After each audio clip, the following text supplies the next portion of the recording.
Это подписи, да, и обращения, подписи избирателей. Уважаемые народные депутаты, новая коронавирусная инфекция COVID-19 стала серьезным испытанием для нашей страны и для государственной системы здравоохранения Российской Федерации. В нашей республике географические и климатические особенности выдвигают дополнительные сложности. Проведенная оптимизация первичного звена в республике, сокращение участковых больниц, отсутствие необходимого финансирования, обеспечение медицинским оборудованием, неготовность обеспечить лечение в населенных пунктах, лекарственное обеспечение вызвало применение запретительных и принудительных мер. Это оправдано в какой-то степени, но, к сожалению, это не все, далеко не все. К сожалению, ситуация в лучшую сторону меняется медленно. За это время заболело у нас более 75 тысяч, 1710 не смогли справиться с этой болезнью. Мы за то, чтобы еще убедительно работать с населением, вакцинироваться, но не заставлять, не принуждать, тем более не увольнять с работы. Эти меры во многом носили хаотичный и вынужденный характер. Новый правовой режим повышенной готовности сопровождается различными вариантами ограничительных прав и свобод граждан, включая базовые право на труд, свободу передвижения, сохранение медицинской тайны, обработку персональных данных, свободный доступ к организациям культуры, образования, здравоохранения. Вызывает вопросы обоснованность применения указанных мер и сама возможность делегирования этих полномочий по их установлению на региональный уровень. Некоторые ограничительные меры, принимаемые в республике, являются непродуманными. Так, например, указ главы республики Арсения Сергеевича от 3 декабря призывает, обязывает к тому, что с 6 декабря 2021 года ограничивается вход в органы государственной власти и в органы местного самоуправления. Куда ограничивается? По каким вопросам ограничено? Вот просто этот пункт же он уже вступил, сюда уже к нам уже так просто уже не пройдешь без QR-кода. В этой связи новые меры, предлагаемые на федеральном уровне, проекты федеральных законов, в данном случае, который мы рассматриваем, о введении двухмерных штрих-кодов вызывают закономерные протесты граждан республики. Я сегодня вручаю и прилагаю к протоколу здесь около 7 тысяч, а вообще около 10 тысяч собраны. Это действительно подписи. Человек поставил, указал свою фамилию, адрес, и в любое время можно удостовериться, что это настоящие подписи.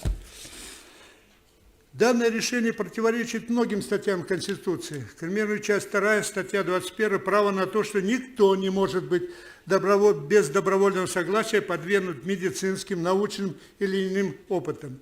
Данные законопроекты вступают в противоречие с Уголовным кодексом, статья 136, 137, 282, нарушением неприкосновенности частной жизни, возбуждение ненависти либо вражды, а равно унижение человеческого достоинства. Многие граждане, которые поставили свою подпись против QR-кода, обращают внимание, что в соответствии с позицией Конституционного суда Российской Федерации, статьи 55-56 Конституции Российской Федерации, ограничение прав и свобод граждан возможно лишь в определенных случаях, установленных Конституцией, и не могут быть применены без соблюдения принципа равенства, не могут ущемлять права одной группы лиц в сравнении с другой. Принятие данных законопроектов приведет к разделению общества на категории людей, категорию, в которой будет отсутствовать QR-код, и причина отсутствия не учитывается. Становится практически бесправной, дискриминируемой в обществе.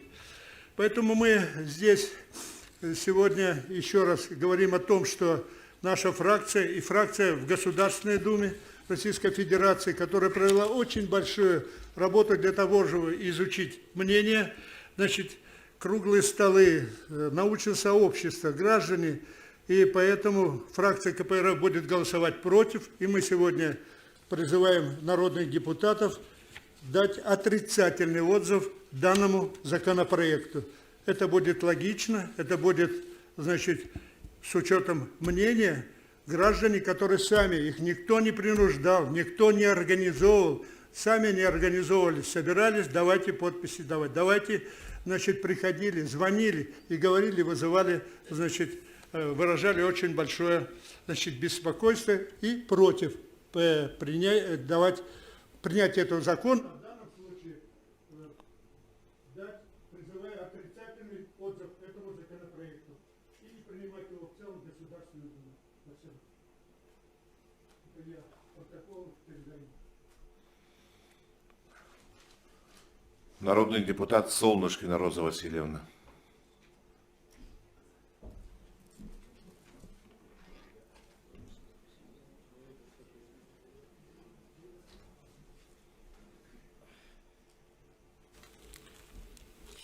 Уважаемые депутаты, уважаемые приглашенные, 30 сентября 2021 года я направила многочисленные вопросы и предложения, возникшие в ходе изучения информации Роспотребнадзора, Росздравнадзора и информации заместителя председателя правительства Ольги Валерьевны Балабкиной об эпидемиологической ситуации по новой коронавирусной инфекции в Республике Саха-Якутия.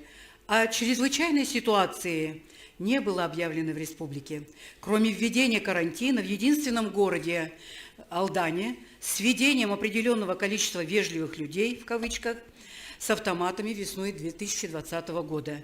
Мои предложения состояли: первое – создать при правительстве Республики Саха-Якутия совет специалистов-ученых, иммунологов, вирусологов, эпидемиологов для эффективной работы по борьбе с COVID-19, а также с целью изучения неисследованной и экспериментальной вакцины, прививаемой населению с неизвестными последствиями в будущем, проводить на уровне научного сообщества, что является вопросом национальной безопасности. Второе. Население отказывается от вакцинирования детей всех возрастов, людей, имеющих серьезные хронические заболевания.